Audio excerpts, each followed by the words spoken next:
Tai ką, ne visada būna reportažai linksmi ir geri. Norim papasakoti tą siaubingą vaizdelį, kurį dėjo Andrius, kad mūsų vienas šiltnamis visas kaip Sahara. Ir iškilo visiems daug klausimų, kas čia atsitiko, kaip čia atsitiko, kodėl taip atsitiko. Ką prisidirbom? Palikau uždarytą šiltnamį ir viskas. Paprasčiausiai mes visus šiltnamius jau kokias 2 savaitės laikėm atidarytus. Ir vieną vakarą taip šalta buvo, su Andriumi einam, sakom, uždarom tą paprikų šiltnamį ir tiesiog ryte atsikėlė sekmadienį.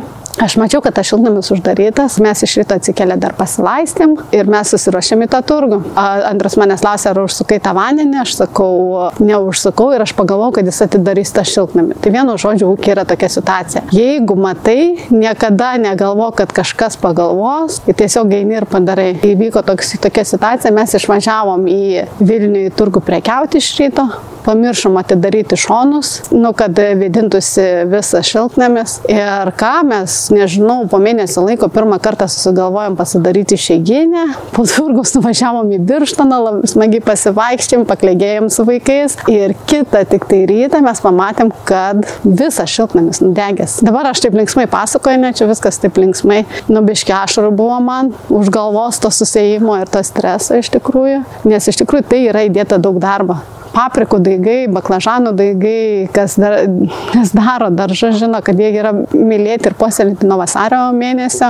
Ir mes dar anksti susisodinom, kad turėtumėm labai gerų veislių, turėjom, kad ir anksčiau derėtų ir labai skanios mūsų tos paprikos yra. Ir tiesiog viskas nudegė. Dar aš nebuvau taip mačiusi. Nežinau, kiek čia buvo laipsnių, čia apie 70 turbūt, nes čia toks gerai izoliuotas tas šiltnamis pasirodo. Ir čia viskas numirė, jį išgyvena tik tai balandas. Tai balanda labai fainas augalas, taip išeina. Jeigu bus pasaulio pabaiga, tai visi valgysim balandas. Ir iš tikrųjų išgyveno baklažanai. Nudegė baklažanų viršūnėlės, aš jas gražiai apkarpiau ir šitą jau jie dželinėje pasigauna. Man tas šokas buvo, aš nežinau, mane tai paveikė 5 minutės tas šokas ir aš tada pradėjau galvoti, kiek aš daigų turiu, ką aš darysiu. Ir iš karto pradėjau planą dėlioti, jau galvoj, vaikus vežiau mokyklą ir jau tiesiog dėliojosi, ką daryti.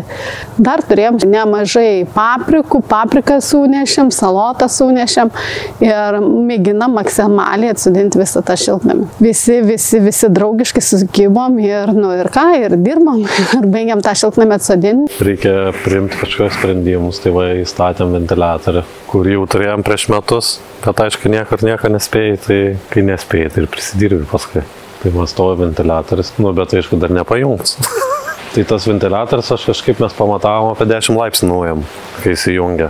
Tai šiaip čia būna apie 40 vasarą, pernai buvo, tai bus apie 30, aš taip įsivaizduoju, tai bus gerai. Tai viskas pozityviai, viskas eina gerin tik tai, nes nesi labai protingas, taip mokaisi iš savo klaidų.